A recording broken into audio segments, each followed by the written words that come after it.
eléyìí tí a tún mú wá fún yín nínú fídíò yìí òun náà ni ìtàn àti àlàyé ọ̀rọ̀ nípa bí ọ̀gágun Yakubu Gowon tí ó jẹ́ olórí orílẹ̀-èdè ìjọba ológun nígbà kan bó ṣe gba ìjọba lọ́wọ́ Johnson Aguiyi-Ironsi ní ọdún 1966.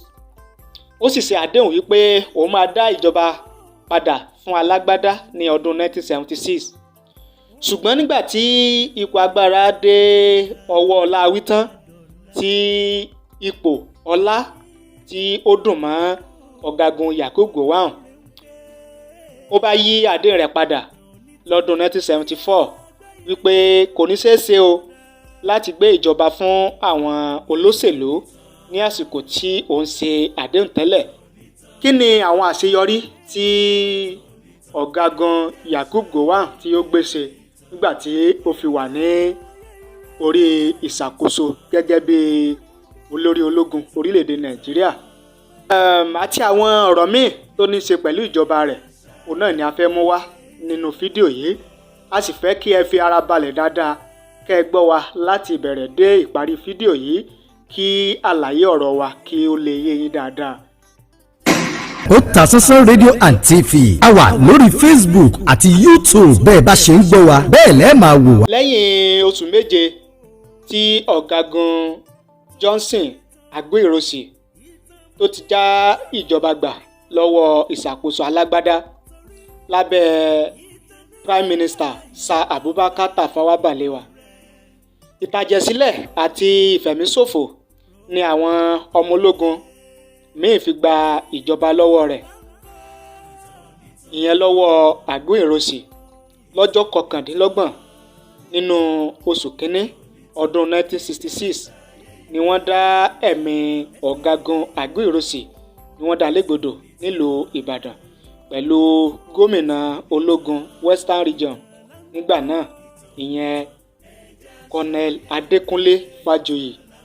Lẹ́yìn tí wọ́n ti lé ìjọba Aguiyi-Ironsi kúrò ní orí àga tí wọ́n ti gba ìjọba lọ́wọ́ Aguiyi-Ironsi,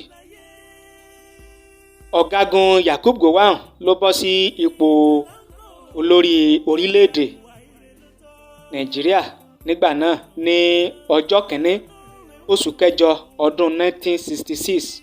Àkọsílẹ̀ kan sọ wípé ẹni ọdún 31 31 years ni ọ̀gágun Yakubu Gowon lásìkò tí ó gba ìjọba lọ́wọ́ Aguiyi-Ironsi ní ọdún 1966 yẹn.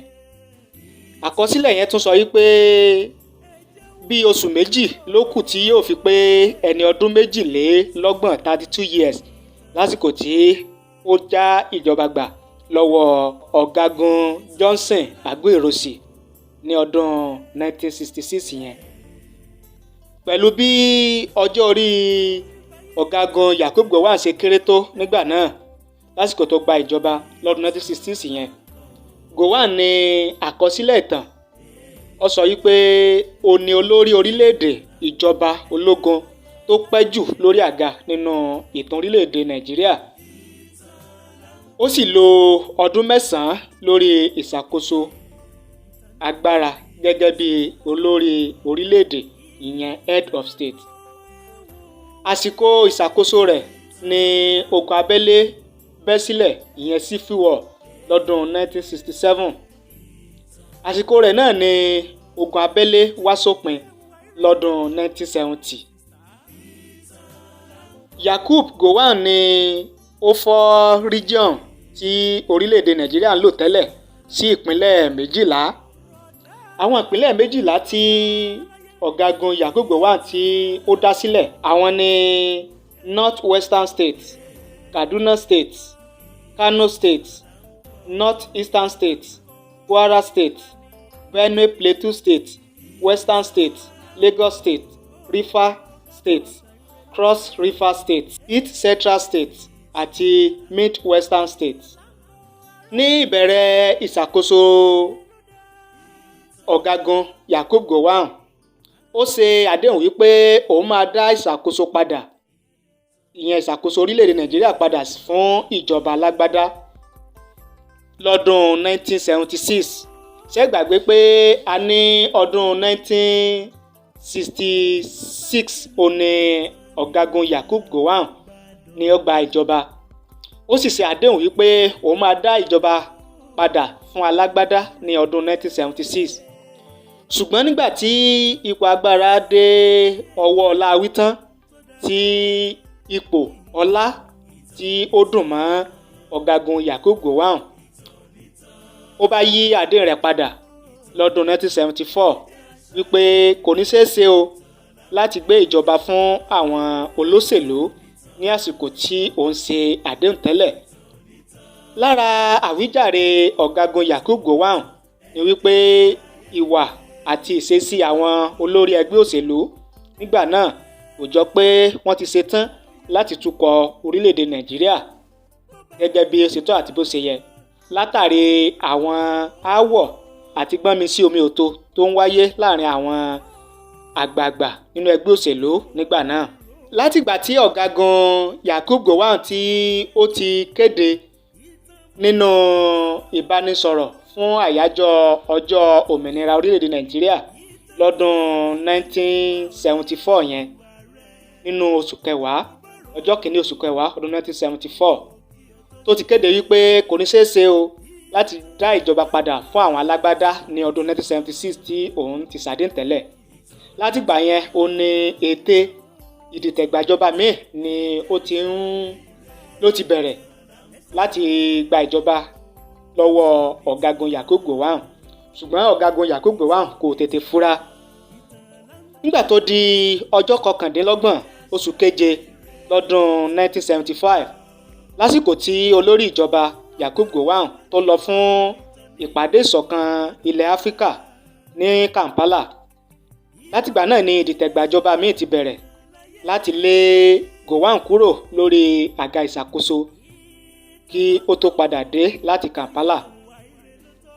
Nínú ìtàn àti bí àkọsílẹ̀ ṣe sọ, Colonel Joe Garba ni ìtàn sọ wípé ó léwájú ikọ̀ ìdìtẹ̀gbàjọba tí wọ́n fi gba ìjọba lọ́wọ́ ọ̀gágun Yakubu Gowon nígbà náà.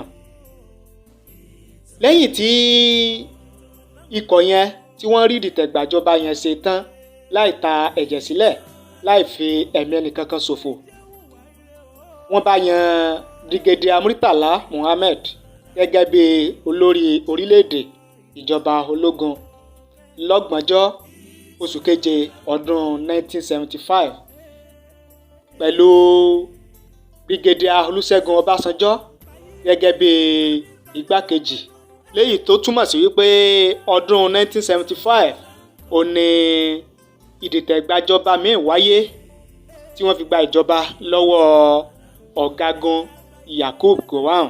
Kí ló wá ṣẹlẹ̀ lẹ́yìn tí Brigadier Murtala Muhammed gba ìṣàkóso lọ́dún 1975?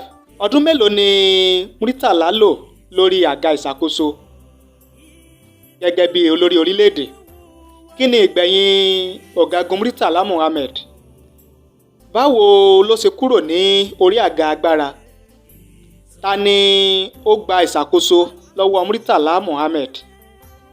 Àlàyé ó dínú fídíò míì tí ó ń bọ̀ lọ́nà ní orí ìkànnì yìí. Ẹ̀yin ẹ fojú sọ́nà. Ẹ ṣáà má gbàgbé láti bá ní subscribe sórí ìkànnì yìí, kẹ́ ẹ dẹ̀ bá ní tan notification bell, ìyẹn aago rán mi létí, kẹ́ ẹ lè máa láǹfààní láti máa rí wa wò, láti máa gbọ́ wa tá a bá ti mú àwọn iṣẹ́ ìwádìí wa tuntun wá fún yín lórí ìkànnì yìí. Ẹ sì má gbàgbé láti bá ní ra super tank wa, ẹ join, ẹ rí ààyè yẹn ní ìsàlẹ̀ fídíò yìí, ní ìsàlẹ̀ subscribe. Tẹ́ bá ti tẹ join, ìyẹn ni pé kẹ́sì tẹ̀lé àwọn nǹkan tí ó bá gbé wá, ẹ lè máa láǹfààní láti máa rí àwọn ọ̀rìn kínníwín, àwọn ìjìnlẹ̀, àwọn àṣírí tó farasin nípa ilẹ̀ Yorùbá, nípa agbára ilẹ̀ Yorùbá, bẹ̀ láti máa mú wá fún yín. Àǹfààní yìí wà fún àwọn tí ó bá join nìkan, àwọn tó bá join nìkan ó ní yóò máa jẹ àǹfààní yẹn. Àwọn nǹkan tí àwọn baba ńlá wa tí wọ́n fi ń ṣagbára nílẹ̀ Yorùbá, tí ẹ̀mí wọn fi ń gùn, tí wọ́n fi ń bọ́ lọ́wọ́ ogun, tí wọ́n fi ń bọ́ lọ́wọ́ ọ̀tá, tí wọ́n fi ń rí ayé ṣe nígbà láéláé, òní àmọ́ mú wá ní inú membership yẹn.